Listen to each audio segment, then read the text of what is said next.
Hi, fourth grade. Here's our story for this week, The Little School in the Valley.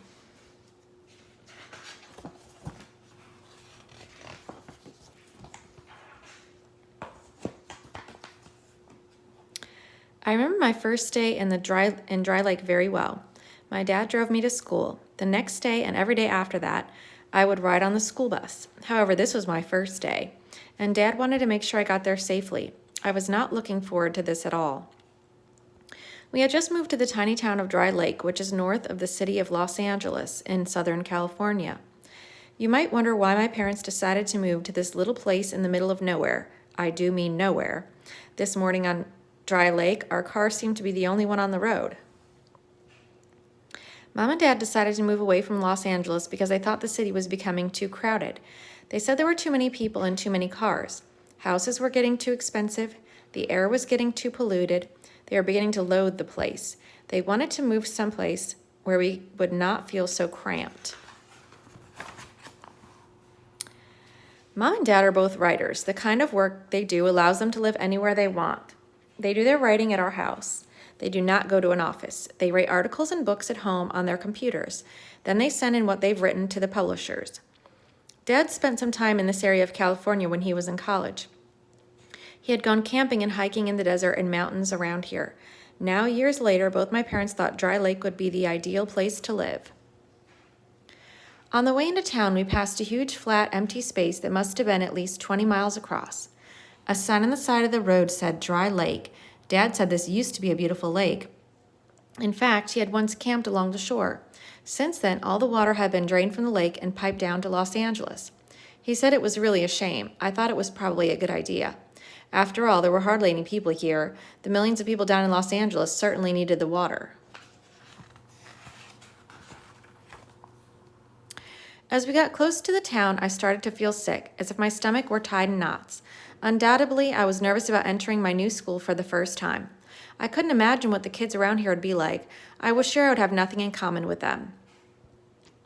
When we came to an intersection, I suddenly had an idea. "Dad," I said, "could we take a shortcut and turn off over here?"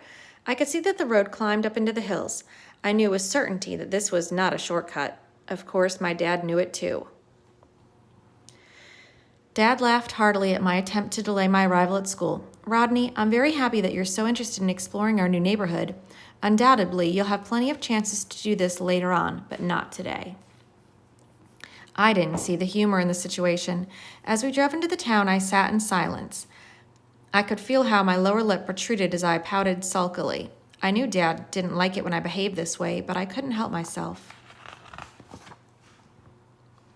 Dad tried to point out some of Dry Lake's points of interest. I just sat there, indifferent to his attempts to make me like our new hometown. In fact, I was beginning to loathe the town of Dry Lake. When we reached the school, Dad parked the car near the front entrance. He walked me inside to the principal's office. I don't think I had ever seen such a small school. The principal, Mr. Barron, greeted us heartily. "Welcome to Dry Lake," his voice boomed out. He shook my hand and I thought he was going to crush my fingers. "I'll take it from here, Mr. Wilson," he said. "Rodney, let's go down to Miss Appleby's class." Dad said goodbye to me and told me he'd pick me up after school at 3 o'clock. I followed Mr. Barron down the hall. I could see that Dry Lake School had only one class for each grade. We entered Miss Appleby's fourth grade classroom. All the students were sitting at their desks. Miss Appleby was just starting a math lesson. She stopped when she saw us. "Mr. Barron," she said, "I have a new student." Mr. Barron said, "I have a new student for your class, Miss Appleby. This is Rodney Wilson. His family just moved to Dry Lake from Los Angeles." All the students stared at me. There must have been about 20 kids in the class. Miss Appleby welcomed me and told me to take a seat at an empty desk in the back. I walked to the back and sat down. The other kids turned their heads and continued to stare. I pretended to be indifferent to their stares, but I was actually feeling very uncomfortable. I opened my notebook and copied down the math examples that were on the board. Miss Appleby continued with her lesson.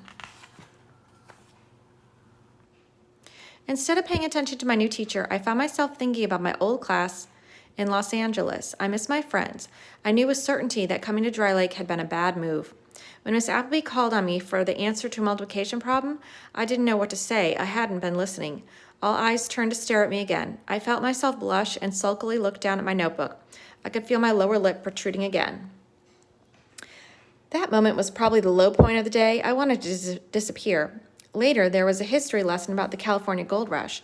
I actually found it interesting, and I raised my hand to ask a question.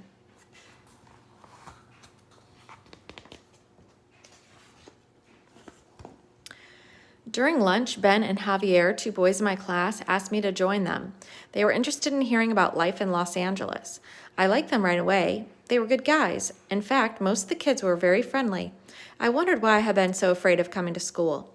After school, Ben and Javier asked me if I wanted to play softball with the other kids. I remembered that my dad was coming to pick me up. I looked out into the street, and there was his car. I ran out to meet him. Dad, could I stay here at school? I asked. Could you pick me up later at about 5 o'clock? Dad looked at me, scratched his head, and then smiled. Rodney, you're full of surprises. I thought you'd be ready to get home after your first day at a new school. I made sure to show up at 3 o'clock sharp. You know, Dad, Dry Lake really isn't such a bad place after all. In fact, I think I'm going to like it here. I looked over my shoulder at Ben and Javier, who were still waiting for me by the ball field.